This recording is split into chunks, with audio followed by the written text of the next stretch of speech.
નમસ્કાર વિદ્યાર્થી મિત્રો. આપણું પહેલું ચેપ્ટર છે વિદ્યુતભારો અને ક્ષેત્રો.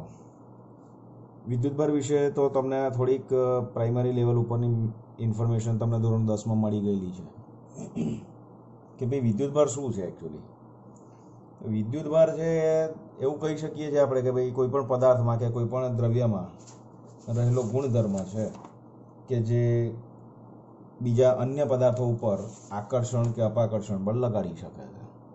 બરાબર.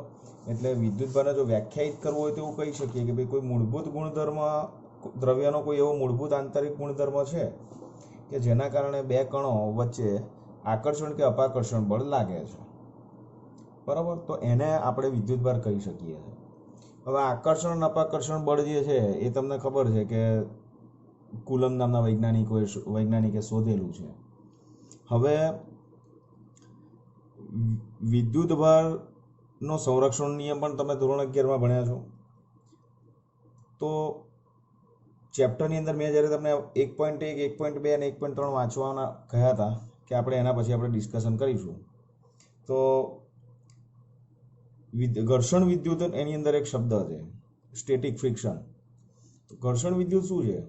તો કે પ્રાયોગિક રીતે એવું જાણવા મળ્યું છે કે કોઈ કાચનો સળિયો અને રેશમનું કાપડ લઈ લઈએ તો પ્રારંભમાં બંને જ્યારે અલગ અલગ હોય છે ત્યારે એમને આ ઉપરનો કુલ વિદ્યુતભાર માપ્યો તો એ વિદ્યુતભાર આપણને શૂન્ય મળે છે. પણ જ્યારે કાચના સળિયા અને રેશમના કપડા સાથે આપણે ઘસીએ છીએ ત્યારે ઘસ્યા બાદ બંને પદાર્થોની સપાટી ઉપર આપણે વિદ્યુતભાર માપ્યો તો બંને સાધનો ઉપર, બંને વસ્તુઓ ઉપર આપણને વિદ્યુતભાર સમાન મળ્યો.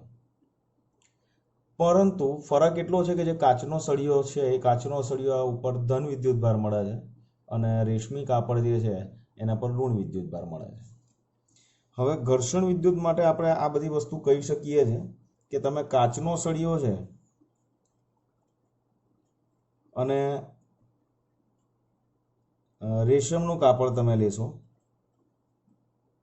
તો કાચના સળિયા ઉપર આપણને પોઝિટિવ અને રેશમના કપડા ઉપર આપણને નેગેટિવ ચાર્જ પ્રસ્થાપિત થયેલો જોવા મળે છે. એવી રીતે તમે પ્લાસ્ટિકનો સળિયો લેશો અને આ પ્લાસ્ટિકના સળિયાને તમે કોઈ ફર સાથે ઘસશો તો પણ આપણને આ જ પરિસ્થિતિ જોવા મળે છે. તો પ્લાસ્ટિકનો સળિયો જે છે એના ઉપર આપણને નેગેટિવ ચાર્જ અને ફર ઉપર આપણને પોઝિટિવ ચાર્જ ડેવલપ થયેલો મળે છે. હવે તમે એ પણ જુઓ વિદ્યુતભારના સંરક્ષણનો નિયમ અહીંયા કેવી રીતે લાગુ પાડી શકાય કે ભાઈ આ બંને જ્યારે અલગ અલગ હતા ને ત્યારે એમના ઉપરનો ટોટલ જે ચાર્જ છે એ Q બરાબર 0 હતો. પણ ઘર્ષણ બાદ બંને પર ચાર્જ ડેવલપ થાય છે. સળિયા ઉપર પણ ડેવલપ થાય છે કંઈક પોઝિટિવ અને આના ઉપર પણ કંઈક નેગેટિવ. પરંતુ ઘર્ષણ બાદ પણ આ બંને પરનો વિદ્યુતભાર જે છે ને સમાન જ હોય અને મૂલ્ય સમાન હોય તો એને કારણે એમનો ઘર્ષણ બાદ પણ એમનો તમે વિદ્યુતભાર શોધશો તો એ પણ તમને કેવો મળશે? 0 જ મળશે. બરાબર. તો આટલું ખાસ તમારે ધ્યાનમાં રાખવાનું છે. તો આ વિદ્યુતભારના સંરક્ષણનું ઉદાહરણ છે એવું તમે કહી શકો છો કે કાચનો સળિયો અને રેશમનું કાપડ છે એમના પરનો ઘર્ષણ પહેલાં કુલ વિદ્યુતભાર 0 હતો અને ઘર્ષણ બાદ પણ બંને પરનો કુલ જે ચાર્જ છે જેને આપણે સદિશ સરવાળો કહીએ છીએ એ આપણને ફરીથી શૂન્ય મળે છે. એ જ રીતે પ્લાસ્ટિકના સળિયાને ફર સાથે જો ઘસીએ છીએ તો નેગેટિવ અને ફર ઉપર પોઝિટિવ ચાર્જ મળે છે. બીજું, આ તો તમે ઘણી વખત અનુભવ્યું છે કે સૂકા વાળ તમારા હોય અને કાંસકાને તમે એની સાથે ઘસ્યા કરો. બરાબર. તો તમને ખબર પડશે કે જે કાંસકો છે એના ઉપર નેગેટિવ ચાર્જ અને સૂકા વાળ ઉપર પોઝિટિવ ચાર્જ ડેવલપ થાય છે. હવે તમે આ પ્રક્રિયા ઘણી કરી હશે અને ના કરી હોય તો કરી જોજો કે સૂકા વાળમાં પ્લાસ્ટિકનો કાંસકો છે એ કાંસકાને તમે માથાના વાળમાં તમે ઘસશો અને ઘસીને તમારા સ્કિન ઉપરના જે રૂંવાટી છે એ રૂંવાટી નજીક લઈ જશો તો રૂંવાટી એ કાંસકા તરફ આકર્ષણ થાય છે. કારણ શું છે?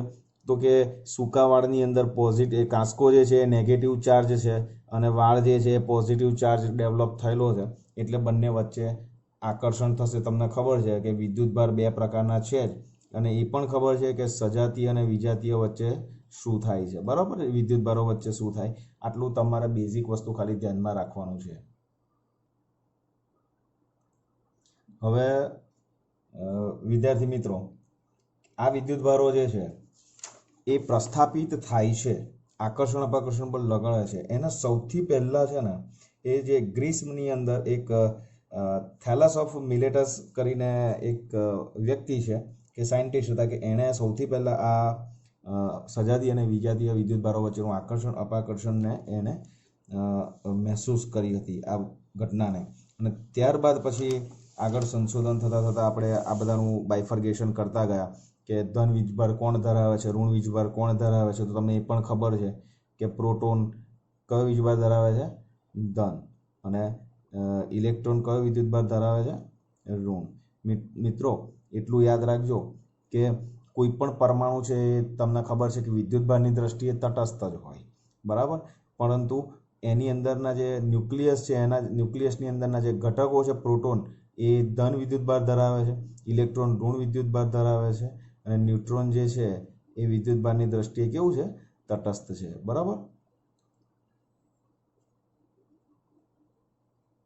વિદ્યુતભારની દ્રષ્ટિએ તટસ્થ છે. આટલું તમારે ખાસ ધ્યાનમાં રાખવાનું છે. હવે મિત્રો પ્રશ્ન એ આવે છે કે કોઈ પણ સપાટી ઉપર જે વિદ્યુતભાર છે એ વિદ્યુતભારની જે પરખ કરવી હોય ને કે હા ભાઈ એના પર ચાર્જ છે કે નહીં, તો એ ચાર્જ છે કે નહીં એ નક્કી કરવા માટે એક સુવર્ણવરખ વિદ્યુતદર્શક, અને ઇંગ્લિશમાં એને કહીએ છીએ આપણે ગોલ્ડ લીફ ઇલેક્ટ્રોસ્કોપ નામનું સાધન છે. અને એ સાધન વડે આપણે વિદ્યુતભારનું અસ્તિત્વ આપણે ખાલી ચકાસી શકીએ છીએ. યાદ રાખજો, we can not calculate the actual charge on the surface. માત્ર આપણે ટેસ્ટ ચેક કરી શકીએ છીએ કે ભાઈ આના ઉપર વિદ્યુતભાર છે કે નહીં. એટલે ગોલ્ડ લીફ ઇલેક્ટ્રોસ્કોપ આ 1 માર્ક્સનો તમારો ક્વેશ્ચન છે. બીજું કે 1 માર્ક્સના MCQના ક્વેશ્ચન્સ આની અંદર પણ પૂછાય. કેવી રીતે? તો તમે કોમ્બિનેશન આપ્યું હશે કે ભાઈ કાચના સળિયા અને રેશમના કાપડ સાથે ઘસવામાં આવે તો કયા સબસ્ટન્સ ઉપર કયો ચાર્જ ડેવલપ થાય છે, એ તમારે 1 માર્ક્સના MCQની અંદર તમને પૂછી શકે છે. અને રહી વાત ઇલેક્ટ્રોસ્કોપ જે છે, એ ઇલેક્ટ્રોસ્કોપ કેવી રીતે બનાવી શકાય છે એની બહુ જ સરસ આકૃતિ આપણને આ ટેક્સ્ટ બુકની અંદર મૂકીને આપેલી છે કે કેવી રીતે બની શકે છે. મિત્રો આ જ વસ્તુ તમે ઘરે બનાવી શકો છો. વેકેશનની અંદર તમે આવું બનાવી શકશો. જો તમારી પાસે, હું તમને બતાવું કે જો તમારી પાસે સિલ્વર ફોઇલ, જે આપણે ગરમ વસ્તુઓને ટિફિનમાં પેક કરીએ છીએ ત્યારે જે સિલ્વર ફોઇલ યુઝ કરીએ છીએ, આ એ જ સિલ્વર ફોઇલ છે, એને આવી એક પટ્ટી બનાવી દેવાની. આ જે છે ધાતુનો તમારો તાર છે, અને ધાતુના તારમાં અહીંયા આ રીતે લટકાઈ અને અંદર વેક્યુમ ક્રિએટ તમારે કરી દેવાનું. એકવાર બૂચ બંધ કરી દેશો એટલે વાંધો નહીં. અને આ જે છે ને ધાતુનો તાર છે. અને હવે તમે માથા સૂકા વાળની અંદર જો કાંસકાને ઘસી અને એ કાંસકાને જો અહીંયા તમે આ રીતે નજીક લઈને આવો, જો આને કાંસકો સમજો, તો આ કાંસકાને તમે આ ધાતુના તાર સાથે લઈને આવશો તો આ બંને પટ્ટી છે એ પટ્ટી વચ્ચે અપાકર્ષણ જે જનરેટ થાય છે, આ રીતે ધારો કે તમે મૂકી છે ત્યારે પટ્ટી તમને આવી મળે છે, પણ એની જગ્યાએ તમે જ્યારે વિદ્યુતભાર કાંસકો તમે અહીંયા લગાવશો ત્યારે તમને બે ફોઇલ છે, ફોઇલ વચ્ચેનું ડિસ્ટન્સ તમને વધે છે. બંનેની મોશન આ તરફ થાય, મીન્સ એ ઇન્ડિકેટ કરે છે કે બંને પરનો ચાર્જ કેવો છે, સેમ છે. તો જ વિજાતીય વિદ્યુતભાર હોય તો અને તો જ એ બે વચ્ચે અપાકર્ષણ થઈ શકે. તો આ હું તમને પ્રોજેક્ટ વર્ક ગણો મારું કે તમે પ્રેક્ટિસ માટે કરો, અને જો એક એક્ટિવિટી પણ છે, કરી જોજો. બધી જ વસ્તુ તમારા ઘરમાં અવેલેબલ છે. આ છે સિમ્પલ કાચની કે પાણીની બોટલ પણ તમે લેશો તો ચાલશે. ખાલી અહીંયા બૂચ જે છે એ બંધ રાખજો અને તમે આ કામ કરી જોજો. 100% તમારું ઇલેક્ટ્રોસ્કોપ બની જશે, બરાબર. આ ઇલેક્ટ્રોસ્કોપથી તમને એ ખબર પડશે કે આ બે વચ્ચે ચાર્જ ડેવલપ થઈ રહ્યો છે અને જે સમાન છે, અને એટલા માટે એમની વચ્ચે અપાકર્ષણ થાય છે, બરાબર. એટલે આ તમે એક વખત ધ્યાનથી જોઈ લેજો અને બનાવવાનો પ્રયત્ન પણ કરજો. ઓકે, આગળ વિદ્યાર્થી મિત્રો આપણે એ જોઈએ કે આપણા જે આ પ્રોટોન અને ઇલેક્ટ્રોન, બરાબર, એ આપણા મૂળભૂત કણો છે. પ્રોટોન, ઇલેક્ટ્રોન અને ન્યુટ્રોન એ કોઈ પણ આપણું જે દ્રવ્ય બંધારણ હશે એ બંધારણના એ મૂળભૂત કણો છે. હવે આટલું તમે ખાસ ધ્યાન રાખજો કે અત્યારે દ્રવ્યના મૂળની અંદર આ 3 મૂળભૂત કણો છે, પણ હવે એવું પણ શોધાયું છે, હા, એની ફિઝિકલ જે એનું પ્રેઝન્સ છે એની સાબિતી હજુ સુધી આપણને મળી નથી, પણ એટલું ક્લિયર કરી લેજો કે પ્રોટોન અને ન્યુટ્રોન એ પણ હવે કોઈ મૂળભૂત કણો રહ્યા નથી. હવે અત્યારની જે અત્યારે લેટેસ્ટ જે અપડેટ છે તમારી પાસે એ એવું કહે છે કે આ પ્રોટોન અને ન્યુટ્રોન આ બંને ક્વાર્ક્સ નામના મૂળભૂત કણોના બનેલા છે. ક્વાર્ક્સ એ પ્રોટોન અને ન્યુટ્રોનના મૂળભૂત કણો તરીકે હવે વર્તે છે. હા, આનું અસ્તિત્વની હજુ સાબિતી મળી નથી, પણ ક્વાર્ક્સ માટે એવું કહીએ છીએ કે 6 પ્રકારના ક્વાર્ક્સ હોય છે. એમાંથી તમારે જે હમણાં જ ભણવાના છે એ માત્ર ને માત્ર 2 પ્રકારના છે. એક અપ ક્વાર્ક્સ અને બીજું છે ડાઉન ક્વાર્ક્સ. હવે અપ ક્વાર્ક્સ છે એની સંજ્ઞા છે U અને ડાઉન ક્વાર્ક્સ છે એની સંજ્ઞા છે D. યાદ રાખજો, પ્રોટોન અને ન્યુટ્રોન હવે મૂળભૂત કણો રહ્યા નથી, એ પણ ક્વાર્ક્સ નામના મૂળભૂત કણોના બનેલા છે. એ પણ યાદ રાખજો કે હજુ એકલો અતુલો સિંગલ ક્વાર્ક્સ હજુ સુધી મળ્યો નથી. ક્વાર્ક્સ હંમેશા પેરમાં જ મળ્યા છે, સિંગલ ક્વાર્ક્સનું અસ્તિત્વ હજુ સુધી આપણને મળ્યું નથી. ઓકે, હવે તમને એ પણ ખબર છે કે પ્રોટોન જે છે એના પરનો ચાર્જ કેટલો છે? +E જેટલો, અને ન્યુટ્રોન પરનો ચાર્જ કેટલો છે? 0. બરાબર. તો જે અપ ક્વાર્ક્સ છે ને, અપ ક્વાર્ક્સ એનું જે મૂલ્ય છે એ અપ ક્વાર્ક્સ આપણને મળે છે ધેટ ઇઝ +2/3e જેટલો ચાર્જ ધરાવતો પાર્ટિકલ હોય એને અપ ક્વાર્ક્સ કહીએ છીએ, અને ડાઉન ક્વાર્ક્સનો જે ચાર્જ છે ધેટ ઇઝ -1/3e. આ ડાઉન ક્વાર્ક્સનો ચાર્જ છે. ચિંતા ના કરશો, આ બધી જ મેટરને એક માર્ક્સમાં જે રીતે પૂછાય છે એની સંપૂર્ણ ઇન્ફોર્મેશન હું તમને ફોટો પાડીને મોકલું છું. બધી મેટર નોટબુકની અંદર તમારે કોપી કરી લેવાની છે. હવે એ પણ તમને બતાવી દઉં કે મેં તમને કહ્યું કે પ્રોટોનનો કુલ ચાર્જ કેટલો છે? +E, અને ન્યુટ્રોનનો ટોટલ ચાર્જ કેટલો છે? 0. તો તમે જુઓ કે પ્રોટોન જો ક્વાર્ક્સના બનેલા હોય તો એક ક્વાર્ક્સનું બંધારણ આ અપ અને ડાઉન ક્વાર્ક્સના કોમ્બિનેશનથી, યાદ રાખો પ્રોટોન અને ન્યુટ્રોન બંને 3 ક્વાર્ક્સ ધરાવે છે. તો એ 3 ક્વાર્ક્સમાંથી કેટલા U અને કેટલા D લઈએ તો પ્રોટોન બને, અને કેટલા U અને કેટલા D લઈએ તો ન્યુટ્રોન બને. તો એની એક સિમ્પલ કેલ્ક્યુલેશન છે કે અપ ક્વાર્ક્સ છે તો પ્રોટોન જે છે એના માટે આપણે એવું કહીએ છીએ કે પ્રોટોન જે છે એ તમે જોશો તો એનું બંધારણ છે UUD, એટલે કે 2 અપ ક્વાર્ક્સ અને 1 ડાઉન ક્વાર્ક્સ ભેગા થાય તો તમારે સમજવાનું કે પ્રોટોન બને. તો આપણે ચેક કરી લઈએ. તો 2 અપ ક્વાર્ક્સ અને 1 ડાઉન ક્વાર્ક્સ. હવે અપ ક્વાર્ક્સનો ચાર્જ તમને ખબર છે +2/3, તો 2 ટાઈમ્સ ઓફ +2/3e. આ 2 અપ ક્વાર્ક્સનો ચાર્જ થયો, અને ડાઉન ક્વાર્ક્સનો ચાર્જ છે -1/3e. તો જવાબ તમને મળશે કે પ્રોટોન 2 ટાઈમ્સ ઓફ +2/3 એટલે 4/3, અને -1/3 એટલે તમે એનું સાદુરૂપ આપશો તો તમને મળશે +E. મીન્સ પ્રોટોન પરનો ચાર્જ કેટલો છે એ મેં તમને હમણાં કહ્યું કે એ +E છે. બરાબર. એવી રીતે ન્યુટ્રોનનો ચાર્જ તમે જોઈ લો કે ન્યુટ્રોનનું બંધારણ કેવી રીતે બને છે અને કેટલા ક્વાર્ક્સથી બને છે. ન્યુટ્રોન જે છે ને એનું બંધારણ છે UDD, એટલે કે 1 અપ ક્વાર્ક્સ અને 2 ડાઉન ક્વાર્ક્સ હોય ને તો એક ન્યુટ્રોન બને.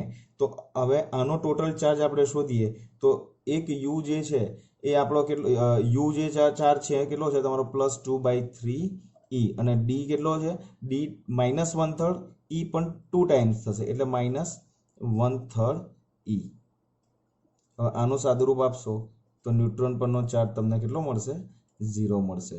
એટલે ખબર પડી ગઈ કે ન્યુટ્રોન પરનો કુલ ચાર્જ 0 છે. એનો મતલબ એ કે ન્યુટ્રોન જે છે વિદ્યુતભારની દ્રષ્ટિએ તટસ્થ છે, અને પ્રોટોન જે છે એ પ્રોટોન ચાર્જ તમારો +E છે. અને આ ઇલેક્ટ્રોન જે છે એનો ચાર્જ આપણે માપી શકીએ છીએ, અને માપીને શોધેલો છે ધેટ ઇઝ 1.6 × 10⁻19 કુલમ. એટલે એક પ્રોટોનનો વિદ્યુતભાર +1.6 × 10⁻19 કુલમ, અને એક ઇલેક્ટ્રોન જે છે એનો ચાર્જ આપણે -1.6 × 10⁻19 કુલમ થશે. મિત્રો, એક બહુ સરસ ઉદાહરણ તમને ખાલી આપું છું. પૂછી શકાય હજુ સુધી પૂછાયો નથી, પણ જો ખરેખર બેઝિક તમારું ક્લિયર છે કે નહીં એ ચેક કરવું હોય તો તમને આવું પૂછી શકે કે એક સિમ્પલ ઉદાહરણ આપું છું કે ભાઈ સોડિયમના એક પરમાણુમાં કેટલા અપ અને ડાઉન ક્વાર્ક્સ છે, આવું તમને શોધવાનું ધારો કે કયું છે. તો તમને સૌથી પહેલાં તો સોડિયમનો જે પરમાણુ દળાંક છે 23 તમને ખબર હોવી જોઈએ. સોડિયમનો પરમાણુ ક્રમાંક Z તમને ખબર હોય તો તમને ન્યુટ્રોન પણ મળી જાય. આટલું તો તમને ક્લિયર છે. કેમેસ્ટ્રી, બેઝિક કેમેસ્ટ્રી તમને ખબર છે. હવે આને ગણતી વખતે શું કેવી રીતે કેલ્ક્યુલેશન કરવાની, તો તમારે આ રીતે સ્ટેપ જ યાદ રાખવાના છે. તો કે આની અંદર Z કેટલા, તો 11, N કેટલા 12 ને A એટલે કેટલા, તો કે 23. હવે આ Z એટલે નંબર ઓફ પ્રોટોન્સની સંખ્યા અને N એટલે નંબર ઓફ ન્યુટ્રોન્સની સંખ્યા. તો 11 છે તો પ્રોટોનનું બંધારણ આપણને ખબર છે UUD, તો કૌંસમાં લખી દો UUD. ન્યુટ્રોન છે તો કૌંસમાં લખી દો UDD. હવે તમે ખાલી જુઓ, તમને અહીંયા પૂછ્યું છે કે ભાઈ એક પરમાણુ NaNO લીધો તો એની અંદર અપ અને ડાઉન ક્વાર્ક્સ કેટલા છે એ તમને શોધવાનું કહ્યું છે. તો પહેલા તો ઝેડને કારણે, પ્રોટોનને કારણે કેટલા અપ ક્વાર્ક્સ છે એ શોધો. તો 11 ગુણ, જો અહીંયા યુ કેટલા છે 2, બરાબર.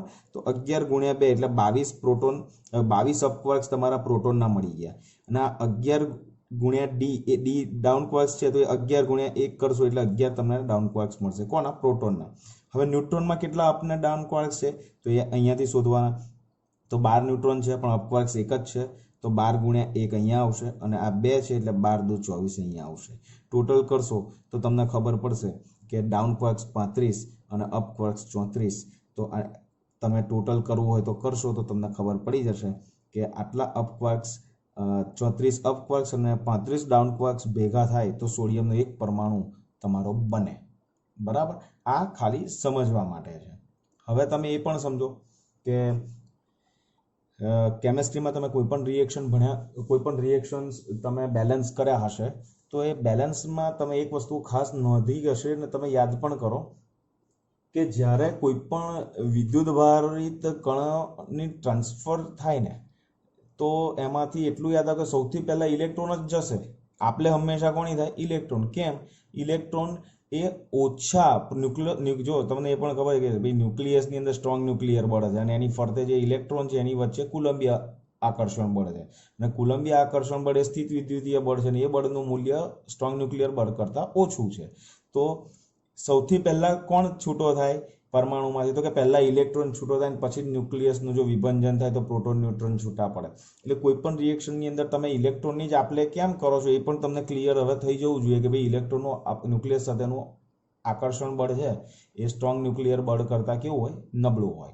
એ તમે 11માની અંદર બેઝિક લોસ તમે લોકો ભણ્યા છો. ને એ બી યાદ રાખો કે પદાર્થ જો ઇલેક્ટ્રોન ગુમાવે, ઇલેક્ટ્રોન કોઈ પણ પદાર્થ ઇલેક્ટ્રોન ગુમાવે ને તો હંમેશા તે શું થાય? ધન વિદ્યુત ભારિત બને. એ સરફેસ, કોઈ પણ સરફેસ હોય એની પરથી જો ઇલેક્ટ્રોન દૂર થાય અથવા તો ઇલેક્ટ્રોન ગુમાવે તો તે ધન વિદ્યુત ભારિત થાય. અને જે ઇલેક્ટ્રોન ગુમાવે છે તો પદાર્થનું દળ છે એ પદાર્થનું દળ કેવું થાય? ઘટે. બરાબર. આ બધા એક એક માર્ક્સના તમારા ક્વેશ્ચન્સ બને છે. અને એ જ રીતે જો કોઈ પણ પદાર્થ ઇલેક્ટ્રોન મેળવે તો તે ઋણ વિદ્યુત ભારિત થાય અને પદાર્થનું દળ જે છે તે તમારું વધે. બરાબર. આટલું તમારે ખાસ ધ્યાનમાં રાખવાનું છે. ઓકે વિદ્યાર્થી મિત્રો, આ બધા MCQ તો તમને ખબર પડી જશે અને તમે નોટ્સ બનાવવાના છો. હવે ખાલી તમને સમજાવું કે કોઈ પદાર્થમાંથી 10⁻19 જેટલા ઇલેક્ટ્રોન દૂર થાય તો પદાર્થ પરનો વિદ્યુતભાર કેટલો? તો હવે તમને ખબર છે કે એક ઇલેક્ટ્રોન છે એના પરનો ચાર્જ કેટલો છે? -1.6 × 10⁻19 કુલમ. આ એક ઇલેક્ટ્રોન પરનો ચાર્જ છે. તો હવે એક ઇલેક્ટ્રોન જો દૂર થાય તો એની સરફેસ ઉપરથી આટલો ચાર્જ ઓછો થાય. બરાબર. તો 10⁻19 જેટલા ઇલેક્ટ્રોન હોય તો કેટલો ચાર્જ ઓછો થાય? તો કે 10⁻19 ગુણ્યા 1.6 × 10⁻19 કુલમ. દેટ ઇઝ આન્સર આવશે તમારો -1.6 કુલમ. બરાબર. હવે આ આન્સર નથી એ ધ્યાન રાખજો. એક પદાર્થમાંથી આટલા ઇલેક્ટ્રોન દૂર થાય તો પદાર્થ પરનો વિદ્યુતભાર કેટલો એ પૂછ્યું છે તમને. એવું નહીં પૂછ્યું કે એક પદાર્થમાંથી આટલા ઇલેક્ટ્રોન દૂર થાય તો પદાર્થ પરથી કેટલો વિદ્યુતભાર દૂર થાય, તો જવાબ આવશે -1.6 કુલમ. પણ તમને અહીંયા એવું પૂછ્યું છે કે એક પદાર્થમાંથી 10⁻⁹ ઘાત ઇલેક્ટ્રોન દૂર થાય તો પદાર્થ પરનો, તો હવે સમજો જ્યારે કોઈ પદાર્થ ઇલેક્ટ્રોન ગુમાવતો હોય તો એ પોતાનામાંથી નેગેટિવિટી ઓછી કરે છે. તો એનો મતલબ એ કે જેટલી નેગેટિવિટી ઓછી થશે એટલી એની ઉપર પોઝિટિવિટી ડેવલપ થશે. એટલે આપણો જે આન્સર છે એ આવશે +1.6 કુલમ. બરાબર. આ ખાસ સમજો, કોઈ એક પદાર્થમાંથી આટલા ઇલેક્ટ્રોન દૂર થાય એટલે નેગેટિવિટી જઈ રહી છે, તો સરફેસ ઉપર પોઝિટિવિટી ડેવલપ થઈ છે. એ પોઝિટિવિટીને લીધે એનો જે ચાર્જ છે એ +1.6 કુલમ થશે. અને આના કરતાં ઉલટું તમને હોમવર્ક આપું છું કે જો એક પદાર્થમાંથી 10⁻⁹ ઘાત જેટલા ઇલેક્ટ્રોન દૂર થાય તો પદાર્થ પરથી દૂર થતો વિદ્યુતભાર કેટલો. તો હું તમને પ્રશ્ન આપું છું કે એક પદાર્થમાંથી 10⁻⁹ ઘાત ઇલેક્ટ્રોન દૂર થાય તો પદાર્થ પરથી દૂર થતો વિદ્યુતભાર કેટલો. તો આનો જવાબ કેટલો આવશે? -1.6 કુલમ. આ ક્લિયર થાય છે. એટલે કેવી રીતે પૂછાય છે, અને તમારે બહુ શાંતિથી ક્વેશ્ચન્સ વાંચવાના છે. કેલ્ક્યુલેશન તો બહુ ઇઝી છે, પણ તમે જો જવાબ ભૂલથી પણ આ બધા ઓપ્શન્સમાં જો તમને આ જ ક્વેશ્ચન પૂછાય તો આ પણ જવાબમાં હશે ને આ પણ જવાબમાં હશે. હવે તમે અહીંયા માઇનસ લઈને જવાબ -1.6 કુલમ આવે તમે ટીક કરી દીધો, તો ખરેખર પ્રશ્ન ધ્યાનથી વાંચવાનો. પદાર્થ પરનો, તો પદાર્થ પરનો વિદ્યુતભાર +1.6, અને પદાર્થ પરથી દૂર, તો દૂર થતો વિદ્યુતભાર આટલો. એટલે જેટલો દૂર થશે એટલો જે એ પદાર્થની સપાટી પર પ્લસ ચાર્જ ડેવલપ થશે. બરાબર. આશા રાખું છું કે આટલી મેટરથી તમને સમજ પડી જ ગઈ હશે. આ બધી મેટર તમને 1.1, 1.2 અને 1.3 ની અંદર મળી જશે. ફરી વખત મારી તમને હવે આ રિક્વેસ્ટ છે કે આ મેટર વિડીયો એક વાર 2 વાર જોઈ લો, અને બધી જ પહેલા 3 ટોપિક છે એને ધ્યાનથી વાંચી જાઓ, અને એની અંદરથી એક માર્ક્સના જે ક્વેશ્ચન છે એ તમે લોકો હવે એને શોર્ટ આઉટ કરો તો તમને એ તમારી નોટ્સ પણ બનતી જશે, અને બોર્ડની કે JEE કે નીટની તૈયારી માટે મટીરિયલ પણ તૈયાર થતું જશે. બરાબર. તો મળીએ વિદ્યાર્થી મિત્રો પાછા. જય Shri Krishna. Best of luck.